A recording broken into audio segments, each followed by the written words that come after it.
So, welcome back. Drum Industry News is where we like to talk about stuff that happens in the drum industry, obviously, that a lot of folks might not know about. Cool. And I might not even know about it. Sean says I this say- every time, and I'm sick of having this conversation, so I'm ignoring it, and we're moving on. So, this is a topic that I thought was a good thing to bring up while you're here, because you have certain experiences that we might not have. Okay. But I think we can both chime in on this and kind of give both of our perspectives. So, for today's topic, we're talking about sourcing gear for touring Okay. before or during a tour that you're out on. Yeah. So I'm curious your perspective. What do you load up on as far as like, hey, I'm going out? Do you load up then? Do you get stuff on the road? What's your protocol? I have really good folks at Diodario. About a year ago, I linked up with them, and they provide me with my sticks, drum heads, and snare wires. And so if I'm going on a tour, it's going to take me about 2 weeks to a month. You know, I'll go up to my studio and I'll decide which drum set I'm going to bring out and which pedals I'm going to bring out, cymbals. I usually call Diodario, and if I need something, you know, they get that to me. Yeah, so that's Evans drum heads, Evans Pure drum Sound heads. wires, Yep. and ProMark sticks. That's right. All Yeah. right. Yeah. And you know, but what I really like choosing the drum set is always something. If we're playing smaller rooms, I'll bring a smaller kit. If we're playing a lot of really big theaters or outdoor festivals, Yep. where there's more stage space, I'll bring a larger drum set. Nothing crazy. Maybe an extra tom or something like that. Maybe a double floor tom sometimes. For me, the most important thing is this gear going to hold up? I bring some tools with me always, and usually I'm not the only guy in the band that needs the tools. So everybody comes to me for tools, and then I come to them for snacks later on as, you know, a payment. Yeah, you know, you trade it. Yeah, trade it works off. out pretty well. You needed that you know? screwdriver. Yeah, that's a Snickers bar. Yep. Later on. But yeah, my main thing is like I'm not a heavy hitter, so my heads aren't going to break. My cymbals most likely are never going to break. But what will possibly break is like a floor or a bass drum pedal. Right. So like I have a couple of vintage bass drum pedals that I love, like an old Gretsch, like floating ghost something or floating action, whatever the heck it's called. I love that pedal, but I just don't bring it on the road because it's probably going to break it at some point, you know. And I really need those tools with me that are, you know, durable. Yeah. So like I bring like a 5,000 pedal.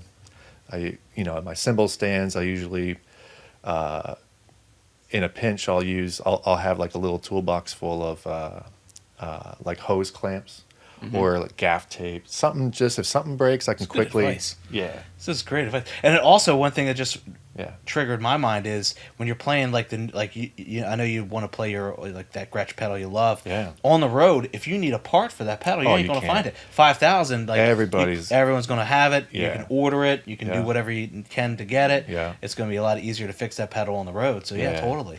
Yeah, I bring like I used what I have in right now is Ultimate Ears molded in-ear monitors, and I'll usually have an extra cable for that in case the cable goes bad. You know, yeah, I bring a lot of stuff on the road as A far lot of as extras. Yeah. But also not just spare stuff, but like tools to fix what you are Oh, bringing. absolutely, because I'm a fix-it kind of guy. I like to work on stuff, and you know, I'll usually bring 2 snare drums. You know, Bass drum head. What's that? Extra bass drum head. Yeah, I always have an extra bass drum head. Actually, I always have an extra head in each case. Nice. You know, like if something happens, just throw that on, you know. Do you keep like the extra heads in like your cymbal bag, or how do you keep those? I just put them in my hard shell cases. I got, what is it called? SKB? KB cases. Oh, yeah. and like you keep them all in like the box inside, like maybe the bass drum case or something. Yeah, just throw the bass drum in, Nice. and then I take that extra head, throw it on Good top. idea. And, yeah, just so, you know, just in case. Or if I pun change intended. out a head, and that head still has some time left on it, you know, I'll just throw that in the case. You know, Just usually as a have spare. Yeah, Yeah. But this is funny too because the first time we met, the first time I ever met you, was when you came in. I know that you're not a Lancaster native. I'm not now. Yeah, you moved here, Yeah. and you came in and you needed to rent hardware for a tour. I did because I was on tour that month with 2 different bands, and I had to go from one tour. Okay, so what happened there? The first tour that I was on was like a week and a half or 2 weeks. That drum set that I was supplying for that band, their drummer couldn't make the first week of the tour. So I had my drum set out with that band. Mm-hmm. And then as soon as their drummer could make it back to that tour, I was leaving and going to another tour. Gotcha. And I had a lot of drum sets, but I didn't have a lot of hardware. At that point, I was having one set of hardware. And I remember that. I came in. Yeah, well, you had done it a few times. It Yeah. wasn't just that once and done Yeah, thing. yeah, there was a couple times. Yeah, that there's like a half a happened. dozen times that you had rented that hardware Yep. from us because we Yeah. had a couple of rental kits, and then one we had the SKB case, and it had a DW 5000 Hyatt sand, and Yeah. it was all DW hardware, I Yeah, do believe. yeah, yeah. There may have been a Tama Road Pro in there or something Yeah. like that, but it was all like pro level stuff for a Yamaha set that we had rented out, and Yeah. you would come in and rent that thing, and Yeah. Thanks it for was- that. Oh yeah, totally. No, thank Yeah, you. I forgot about that. Absolutely, man. Oh, for That's sure. really why you're here. Sean's really every morning he comes. He's like, man, he hasn't thanked me yet for that my hardware I know. case. goodness. I was I'm waiting such for a that thank jerk. you. No, that's Yeah. that's what it was there for. You Yeah. know, I don't think I had anyone ever rented out for a tour like that. So Yeah. that's kind of cool. And Yeah, it's kind of neat. there was a couple bands that I was working with that their drummer also was in another like pretty good, touring situation, and it just so happened that he couldn't make a lot of those dates, and luckily the band that I was working for wasn't working, but it was just close enough where I had to have 2 sets out at the same time. That's crazy. Yeah, and then we were just flying back and forth. Me and this other drummer, we were just trading. Yeah. Yeah. Trading So gigs. for the drummers that aren't prepared when they're out on the road, Yeah. we get the frantic call from them. Oh Yeah, yeah. oh, the for sure. band manager, whatever. Like, do you have this, this, and this? And I always think it's really funny or interesting that when someone is in a pinch and they're like really, really frantic sounding on the phone, they're asking for such specific gear Yeah. that I'm like, do you really think, like, the whole beggars can't be choosers kind of Yeah. thing? Not saying that we don't have an extraordinary selection of like drum heads and everything. We've got We do. gear and gear and gear on Yeah. gear. Yeah. But again, that call is always going to be, we're playing tonight. We need it right now. So Yeah. there's no ordering, no getting anything in. And it's always like, yeah, I need a 6-inch Yeah. vintage Emperor, but the white suede vintage Emperor. Like Yeah. always something very, very specific.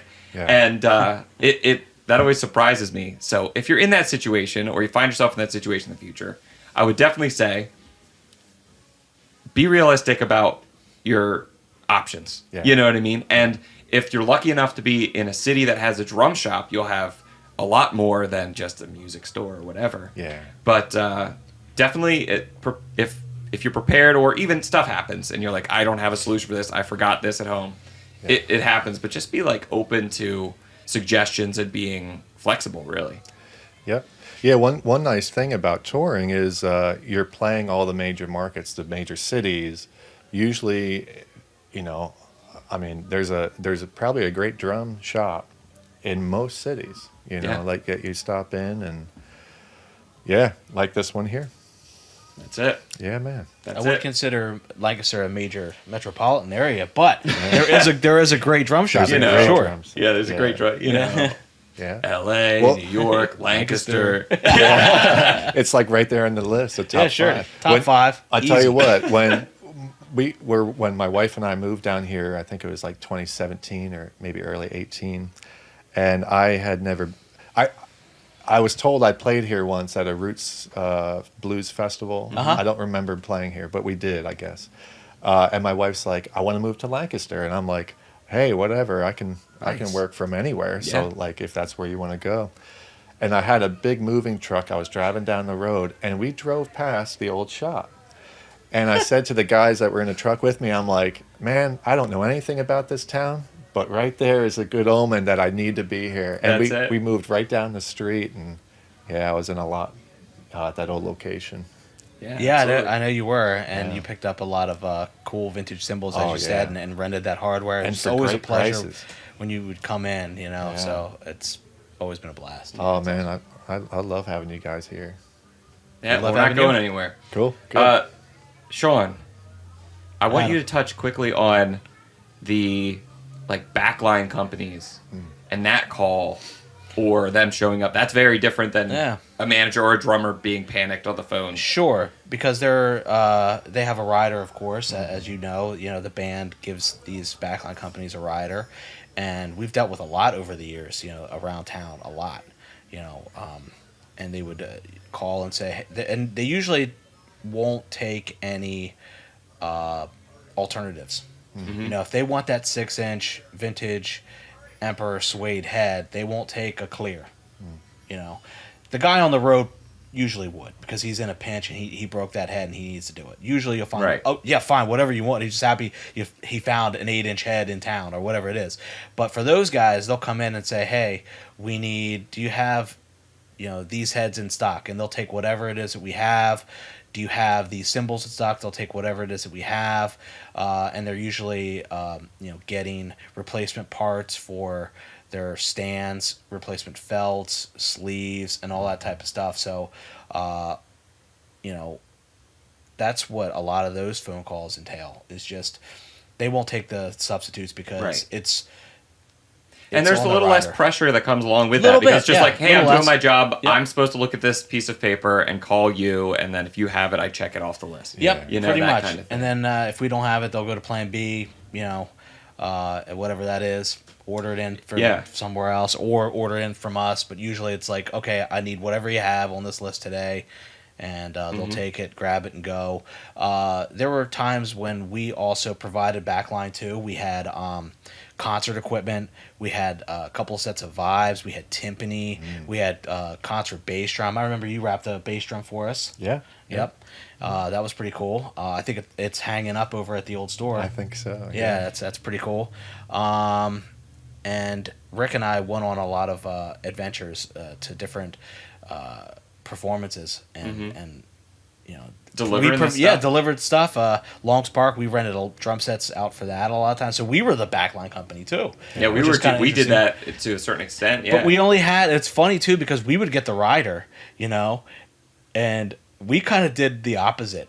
We just showed up with our gear. Like, they a lot of times, you'll ask for specifics and top of the line stuff. That way, no matter what you get, you're going to get. If you want a DW 5000 pedal, you're going to be okay if we show up with Iron Cobra. Yeah. You're fine. You just want something good. Yeah. If they're like, I need, DW boom stands, you're going to be fine if we show up with Pearl 2000 series double brace boom stands. So we would look at that and try to provide everything that we could, and we've never had any problems. So like, DW drum throne, well, we have a rock and sock. They never complained or said anything. So, yeah, it's a little bit different than big rock stars saying I need Yeah. these M&Ms backstage. It's like it's a little bit different of an Yeah. ask for like some local person that's playing a couple shows at a dinner theater. Like, Yep. I just need a drum set that's nice. yeah, that's But usually all it is. I was gonna say, but I'll have everyone out there know that if they rented a timpani or vibes or anything like that, that means that we had to go to the basement because that's the only place we had room for everything, kept it in the basement, and then we had a full flight, if not more, always seemed flight like of more, stairs, but conveyor it was a belt. flight of stairs, and we had this old conveyor belt that I believe that was left over from when it was Martin's Appliance, right? Yeah.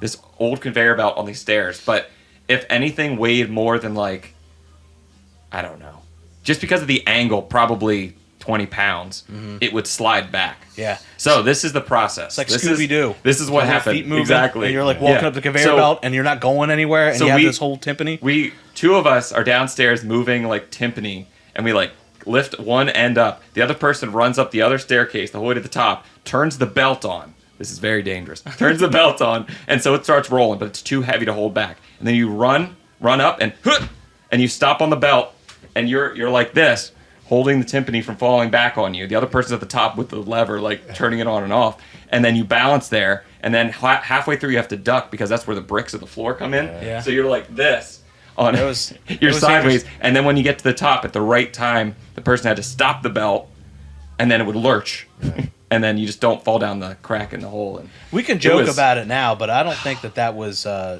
yeah, what's the word I'm looking for? there's everyone it's always not brings safe. up OSHA It's not compliance. OSHA, that's yeah, it. that's yeah. It's not not OSHA OSHA. compliant. Yes, exactly. That's it. So- But I just want everyone to know That thing how much was work went dangerous. into that. Well, It was very you guys are crazy. risking your lives for this art. We did. That's what I'm Man, saying. We could have been crushed by timpani many times. Death by timpani. Crushed. Awesome. So yeah, let's move on to our next segment. Start talking, getting real nerdy about gear with Hall of Fame.